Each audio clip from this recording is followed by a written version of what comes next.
കാസർകോട്ട് വ്യാജ പോക്സോ കേസിൽ കുടുക്കി പ്രവാസിയിൽ നിന്ന് CE പണം തട്ടാൻ ശ്രമിച്ചുവെന്ന് പരാതി ഉയരുന്നു.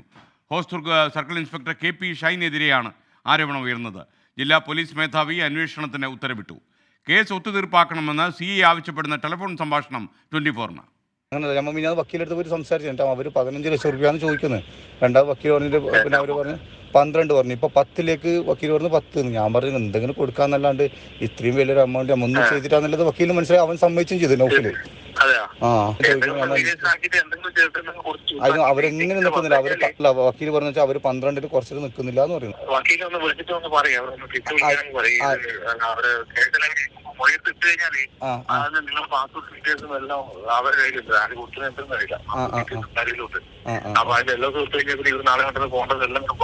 ആയിക്കോട്ടെ, ഞാനിപ്പോ വക്കീലിനെ വിളിച്ചിട്ട് ആയിക്കോട്ടെ. 15 ലക്ഷം രൂപ ആവശ്യപ്പെട്ട സംഘത്തെ CE സഹായിച്ചുവെന്നാണ് പരാതി ഉയരുന്നത്. പറഞ്ഞ ഞങ്ങളടുത്ത് പോയി വക്കീലിനെ കാണാൻ വേണ്ടി നിർദ്ദേശിക്കുകയായിരുന്നു ഉണ്ടായത്. ആ അടിസ്ഥാനത്തിൽ ഞങ്ങൾ വക്കീലിനെ പോയി കണ്ടു. അന്നേരം അവർ 15 ലക്ഷം രൂപ ആവശ്യപ്പെടുന്നു. അതിനുശേഷം പിന്നെ അവർ 2-3 സിറ്റിംഗ് അവിടെ മറ്റേ വക്കീൽ ഓഫീസിൽ നടന്നിരുന്നു. അന്നേരം അവർ ലാസ്റ്റ് പറഞ്ഞിട്ടാകുമ്പോൾ അവർ 12 ലക്ഷം രൂപയിൽ കുറയില്ല എന്ന് പറഞ്ഞു. അങ്ങനെ ഞാൻ വീണ്ടും സീസർ എന്നെ വിളിച്ചുകൊണ്ടുണ്ട്. അത് സീസർ പറഞ്ഞ പൈസ ഞാൻ കൊടുക്കാൻ പറയൂല, എന്നിരുന്നാലും നിങ്ങൾ എങ്ങനെയായിട്ട് സെറ്റിൽമെൻറ്റ് ചെയ്തിട്ട് ഇങ്ങോട്ട് വാ, ഇല്ല ഈ കേസ് ഞാൻ പോസ്കോ കേസ് എടുത്താൽ നിങ്ങൾക്ക് ഗൾഫിൽ പോകുന്നത് വരെ ബുദ്ധിമുട്ടാകും, അതുകൊണ്ട് നിങ്ങൾ എന്താക്ക് പുറത്തുനിന്ന് പറഞ്ഞ് ഒത്തുതീർപ്പാക്കിയിട്ട് ഇങ്ങോട്ട് വന്നു. സെറ്റിൽമെൻറ്റ് ചെയ്യാൻ ആവർത്തിച്ച് പറഞ്ഞു. കുറേ പ്രാവശ്യം പറഞ്ഞിരുന്നു. അതെൻ്റെ അടുത്ത് വീഡിയോ റെക്കോർഡുകളും ഓഡിയോ റെക്കോർഡെല്ലാം ഉണ്ട്. അരുൺ പൂപ്പറമ്പ കാസർഗോഡ് നിന്ന് മറ്റു വിശദാംശങ്ങളുമായി നമുക്കൊപ്പം മോർണിംഗ് ഷോയിൽ ചേരുന്നു. Arun Pooparamba, good morning. മറ്റു വിവരങ്ങൾ എന്തൊക്കെയാണ് നമുക്ക് ലഭിച്ചത്?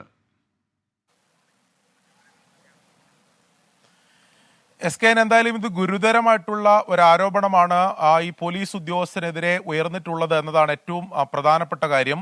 ഇതിപ്പോൾ അന്വേഷണ പരിധിയിലാണ്. കാഞ്ഞങ്ങാട് സ്വദേശിയായിട്ടുള്ള പ്രവാസി യുവാവിന്റെ പരാതിയിൽ ജില്ലാ പോലീസ് മേധാവി ഇപ്പോൾ അന്വേഷണത്തിന് നിർദ്ദേശം നൽകിയിട്ടുണ്ട്. കാസർഗോഡ് സ്പെഷ്യൽ ബ്രാഞ്ച് DYSP ആയിട്ടുള്ള VV മനോജിനാണ് അന്വേഷണ ചുമതല നൽകിയിട്ടുള്ളത്. അതിൽ നമ്മൾ മനസ്സിലാക്കുന്നതനുസരിച്ച് ഇന്ന് തന്നെ ഈ ഹോസ്ദുർഗ് CAയുടെയും അതോടൊപ്പം തന്നെ നിലവിൽ ഈ കേസിൽ ഈ കുറ്റം ചുമത്തപ്പെട്ട പോക്സോ കേസിൽ കുറ്റം ചുമത്തപ്പെട്ട യുവാവിൻ്റെയും മൊഴി ഇന്ന് തന്നെ ഈ അന്വേഷണ ഉദ്യോഗസ്ഥൻ രേഖപ്പെടുത്തും എന്നതാണ് നമ്മൾ മനസ്സിലാക്കുന്നത്. ഇതിൽ വ്യാജ പോക്സോ കേസ് ചുമത്തി പണം തട്ടാൻ ശ്രമിച്ചു എന്നതാണ് പരാതി. അതിൽ മറ്റൊരു അഭിഭാഷകൻ, ഒരു പ്രാദേശിക രാഷ്ട്രീയ നേതാവ്, അതോടൊപ്പം തന്നെ അവരെ സഹായിക്കുന്നതിന് വേണ്ടി ഹോസ്ദുർഗ് CAയും ശ്രമിച്ചു എന്നതാണ് ഈ പരാതിയിൽ, ഈ ജില്ലാ പോലീസ് മേധാവിക്ക് നൽകിയ പരാതിയിൽ പറയുന്നത്. ആ പരാതിക്കൊപ്പം പ്രധാനപ്പെട്ട ചില തെളിവുകൾ കൂടി ഈ പരാതിക്കാരൻ ജില്ലാ പോലീസ് മേധാവിക്ക് കൈമാറിയിട്ടുണ്ട്. അതിലേറ്റവും പ്രധാനപ്പെട്ടത് ഈ ഹോസ്ദുർഗ് CAയുമായിട്ടുള്ള ഫോൺ സംഭാഷണമാണ്. അതോടൊപ്പം തന്നെ ഈ CAയും അതോടൊപ്പം തന്നെ ഈ ആരോപണം ഉള്ള അതായത് ഈ അഭിഭാഷകനും ഈ രാഷ്ട്രീയ നേതാവും കൂടി ഒരുമിച്ച് ഇവരുടെ വീട്ടിലെത്തിയ CCTV ദൃശ്യങ്ങൾ ഉൾപ്പെടെ ജില്ലാ പോലീസ് മേധാവിക്ക് കൈമാറിയിട്ടുണ്ട്. അതിൽ ഈ ഫോൺ സംഭാഷണത്തിൽ കൃത്യമായി തന്നെ ഈ കേസ് സെറ്റിൽ ചെയ്യണം, അതിന് അഭിഭാഷകനെ പോയി കാണണമെന്ന് ഇവരോട് ഈ ഹോസ്ദുർഗ് CI KP ഷൈൻ പറഞ്ഞിട്ടുണ്ട്. അത് ആ ഫോൺ സംഭാഷണത്തിൽ വ്യക്തമാണ്. പോക്സോ കേസ് എങ്ങനെ സെറ്റിൽ ചെയ്യാൻ ഈ പോലീസ് ഉദ്യോഗസ്ഥർ നിർദ്ദേശം നൽകി എന്ന ചോദ്യം അതിൽ ഉയർന്നു കേൾക്കുകയും ചെയ്യുന്നുണ്ട്.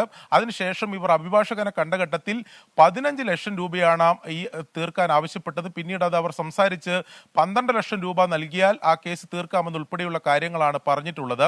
6 മാസം മുമ്പാണ് ഇവർ ആരോപിക്കുന്നത് പോലെയുള്ള ഈ ലൈംഗിക അതിക്രമം നടന്നിട്ടുള്ളത്. ഒരു വിവാഹ ആലോചനയുമായി ബന്ധപ്പെട്ട് ഒരു പെൺകുട്ടിയെ വിവാഹം ആലോചിക്കുന്നു. ആ ഘട്ടത്തിൽ ആ പെൺകുട്ടിക്ക് പിന്നീട് പ്രായപൂർത്തിയായില്ലെന്ന് തിരിച്ചറിഞ്ഞിട്ടാണ് പിന്നീട് ആ വിവാഹാലോചനയിൽ നിന്ന് അവർ പിന്തിരിഞ്ഞത്. ആ ഘട്ടത്തിൽ ലൈംഗികാതിക്രമം നടന്നുവെന്ന് പറഞ്ഞ് 6 മാസത്തിന് ശേഷം പരാതി നൽകിയതിലെ അസ്വാഭാവികത ചൂണ്ടിക്കാണിച്ചാണ് ഈ തെളിവുകൾ ഉൾപ്പെടെ കാണിച്ചാണ് ഇപ്പോൾ ഈ യുവാവ് പരാതി നൽകിയിട്ടുള്ളത്. Okay, thank you Arun Pooparamba. എന്തായാലും ഇത് ഗൗരവമായ ഒരു ആരോപണമാണ്, കാര്യമായിട്ട് അന്വേഷിക്കട്ടെ.